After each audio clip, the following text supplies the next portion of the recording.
Hey, salut les profanes, mes très chers frères, mes très chères sœurs, et bisous les haters.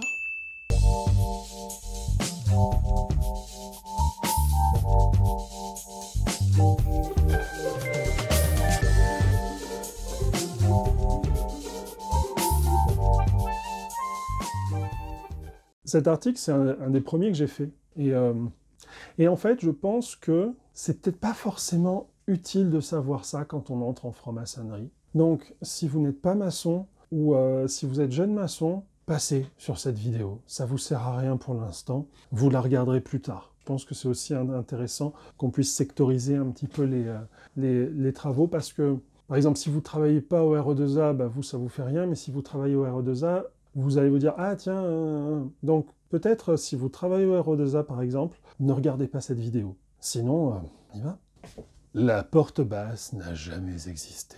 L'invention de la porte basse et de sa légende biblique. De nombreuses générations de maçons français se sont demandé « Pourquoi nous parle-t-on d'une porte basse à un moment ?» Et les sachants de leur répondre « C'est pas une porte basse, mais une porte étroite au départ. » Belle explication, mais probablement totalement fausse. Ainsi, si dans la Bible, Matthieu 7, 13, 14, il est dit « Entrez par la porte étroite, car large est la porte, spacieux est le chemin qui mène à la perdition, et il y en a beaucoup qui entrent par là. Mais étroite est la porte, resserré le chemin qui mène à la vie, et il y en a peu qui les trouvent. » Et à Luc 13, 22, 30, quand des passants demandent à Jésus qui sera sauvé, il leur répondit « Efforcez-vous d'entrer par la porte étroite, car je vous le dis, beaucoup chercheront à entrer et ne le pourront pas. » Quand le maître de la maison se sera levé et aura fermé la porte, et que vous, étant dehors, vous commencerez à frapper à la porte en disant « Seigneur, Seigneur, ouvre-nous » il vous répondra « Je ne sais d'où vous êtes, retirez-vous de moi, vous tous, ouvriers d'iniquité. » C'est là qu'il y aura des pleurs et des grincements de dents, quand vous verrez Abraham, Isaac et Jacob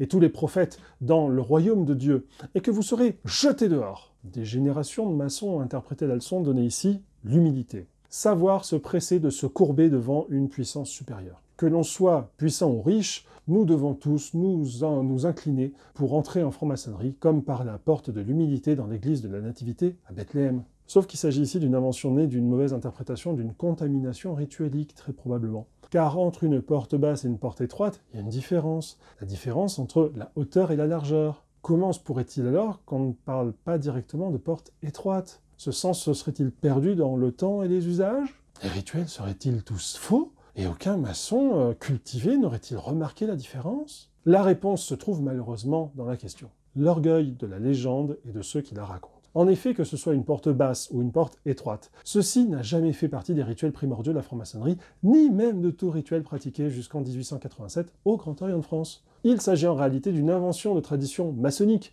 apparue en 1895 dans le rituel du droit humain de Georges Martin. Celui-ci dit alors « Le frère gardien ouvre la porte avec bruit, le profane est introduit courbé et placé dans les colonnes. » Rien de plus. Le candidat est désormais courbé. Mais d'où vient alors cette idée de Georges Martin d'une entrée courbée qu'absolument aucun rituel de loge bleue n'en fait mention entre 1696 et 1895. Quelle pratique maçonnique a bien pu l'inspirer? Eh bien, la réponse se trouve probablement dans les hauts grades du RE2A au 13e degré, celui de chevalier de l'Arche royale, où effectivement, il est peut-être question, sans rentrer dans les détails, d'une voûte basse et d'un capitaine des gardes. Une voûte basse et pas une porte basse. On comprend toutefois comment de voûte basse, on passe à une porte basse, un simple glissement. L'explication est ainsi beaucoup plus simple, mais malheureusement, la légende est plus jolie, et la légende survivra. Tu te poses des questions sur la franc-maçonnerie, ou tu veux faire de nouveaux progrès en franc-maçonnerie? Alors, clique sur s'abonner, tu cliques sur la cloche, t'oublie pas, comme ça te permettra de recevoir une notification tous les premiers et troisièmes dimanches de chaque mois, à chaque fois que je publie une vidéo, à 9 h. Allez, Bisfrat. Retrouvez cet article dans le numéro 74 de Franc-Maçonnerie Magazine, disponible à la commande sur fm-mag.fr. Et pensez à vous abonner, c'est vraiment plus discret.